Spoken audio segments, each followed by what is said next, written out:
নমস্কার, আমরা লোকোয়েসে সেকেন্ড পেজে কাজ করছি। আমরা এই এসএসজিটির ট্রানজ্যাকশন এন্ট্রি করব। এখানে গ্রুপ আইডি দেখতে পাচ্ছি, ফরমেশন ডিকটিও দেখতে পাচ্ছি। এই এসএসজির 14 জন মেম্বার আছে। আমরা 3 ডটে গিয়ে জেনারেট মিটিং করব। আমরা এখানে জেনারেট মিটিং পেজে এসে গেছি। আমরা লাস্ট মিটিং নাম্বার এবং লাস্ট মিটিং ডেটটি আমরা এখানে কোনো কিছু এডিট করতে পারবো না, কারণ এর আগে এসএসজিটির কোনো মিটিং এন্ট্রি হয়নি। এরপর আমরা নিউ মিটিং নাম্বার এখানে 1ই আছে এবং মিটিং ডেটটি কিন্তু কারেন্ট ডেটটি শো করছে। এবং এই এসএসজিটা যেহেতু 2016 সালে গঠন হয়েছে এবং 2016 থেকে 2024 সাল অবধি এর একটি আমরা সামারি এন্ট্রি করব, কারণ একবারে এতগুলো মাসের যে এন্ট্রি একবারে সম্ভব না।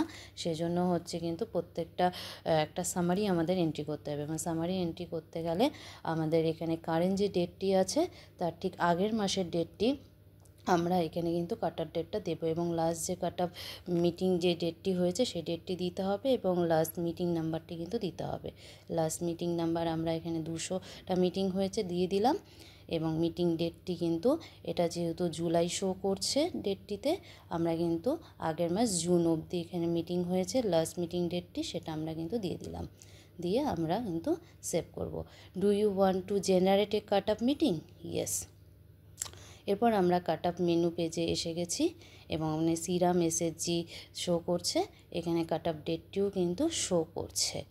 এরপর আমরা কিন্তু ট্রানজ্যাকশন এন্ট্রি করতে গেলে আমাদের এটি দুটো ভাগে ভাগ করা হয়েছে এবং এখানে কিন্তু মেম্বার ট্রানজ্যাকশন অর্থাৎ মেম্বারের যত রকম ট্রানজ্যাকশান আছে সেটা এখানে এন্ট্রি করতে হবে। এরপর মেম্বার ট্রানজ্যাকশান হয়ে গেলে এরপর কিন্তু গ্রুপ ট্রানজ্যাকশান, অর্থাৎ গ্রুপ লেভেলে যত রকম আমাদের ট্রানজ্যাকশান আছে সেই ট্রানজ্যাকশান কিন্তু গ্রুপ ট্রানজ্যাকশানটি এখানে কিন্তু এন্ট্রি করতে হবে। ধন্যবাদ।